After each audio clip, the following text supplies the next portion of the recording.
Hi, everybody. Hi, everybody. It's Teacher Rachel. It's Teacher Patricia here to talk about this week. Yeah, this week has been an important week in our country, and along with bringing up big feelings for many people, it gives us the opportunity to have hard but important conversations with our children. So, today we'll talk about why we should be having these conversations with children and some tips on how to have them. Yeah, these conversations are a continuation of guiding behavior in the sense that it's you who will be helping your children conceive of the current events, and it will be you who will be supporting them through the internalization of the information they're receiving from you and perceiving in their immediate environments. Yeah, so we are going to start this conversation by outlining why we think it is essential to be having these conversations. Specifically, we are referring to discussions about police violence, racism, and protests, although these concepts we are discussing can be generalized to any hard conversation. Right. So every day, kids are deeply perceptive and aware of their environments. They know and can feel when something is different, if something is going on, and they will notice mild or major shifts in the environment and in the people around them. However, they might not know how to interpret what they are observing. So, first, we want to know what they are observing and want to open up a continuing dialogue.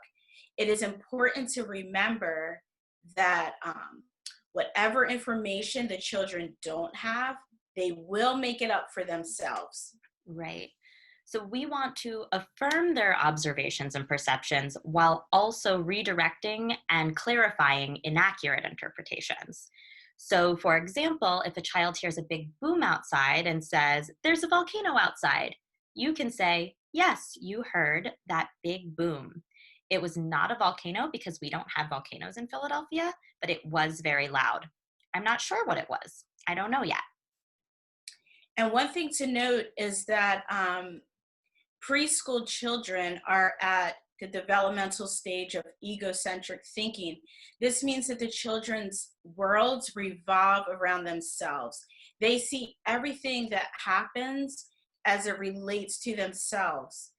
So if they noticed that you're angry, they will make a conclusion that my grown up is mad at me. This is why it's really important to open up this dialogue. It's a continuing dialogue, because if we don't, they could be, or they will be, drawing conclusions and formulating worldviews that do not reflect the truth. Yeah. And our children are always learning from us. They're learning from what we're doing and what we're saying.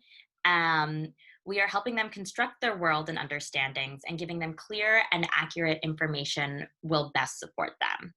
So, children might also be getting information from other sources, such as hearing information from kids at school when they go back to school, seeing the news, seeing buildings boarded up, and feeling the effects of tear gas in their neighborhoods. So, having an open dialogue will help them to synthesize all of the information they are receiving. And remember, knowledge is power. It's not too early to start sharing your knowledge with your child. No meaningful change has happened without speaking truth to power. So, how do you have these conversations with your child? First, know that you are the expert on your own child. Have you had hard conversations in the past? These don't have to have been conversations about the world, but could have been any conversation that had the potential to elicit big feelings.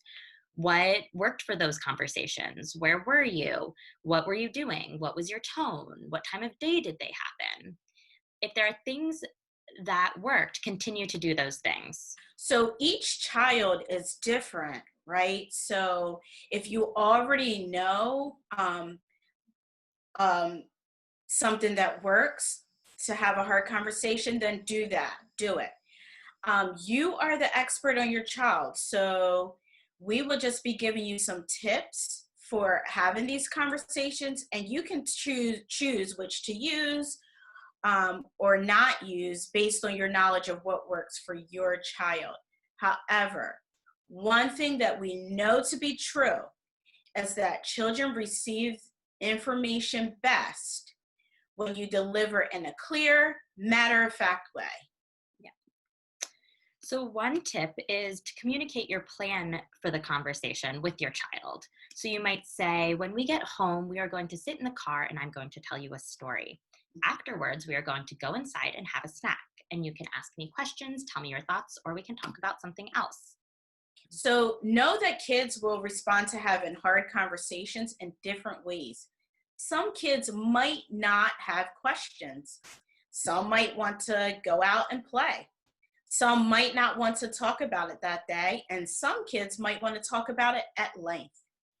Your child moving on quickly doesn't mean that they haven't heard or that they don't care. Children process information in many ways.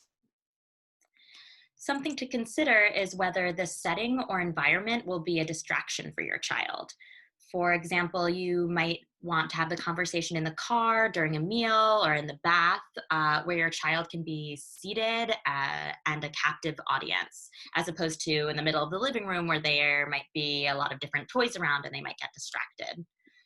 But some children might respond best if they are already engaged in a calm, focused activity like painting or drawing, and others might find that to be distracting.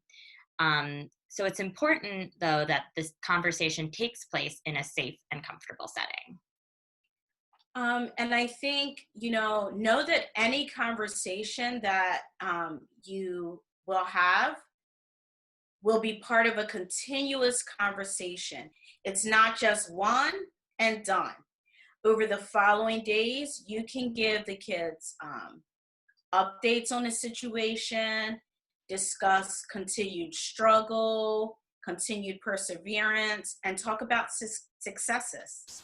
It's great for kids to hear you revisit topics and to clarify or change things that you might have said before. This is an opportunity to show how you build your knowledge base and demonstrate that learning and changing your mind is possible and it is okay.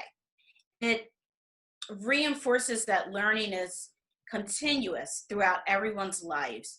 It also can support kids to know that we can do things to teach people about what's right and that things get better, which we will talk about more in another video. Yeah. So thanks for joining us. We know that these conversations are hard, but they are so important. Yeah. And please reach out if you have any questions or need any help in figuring out how to have these conversations. Yes, definitely. Thanks, guys. Thanks, everyone.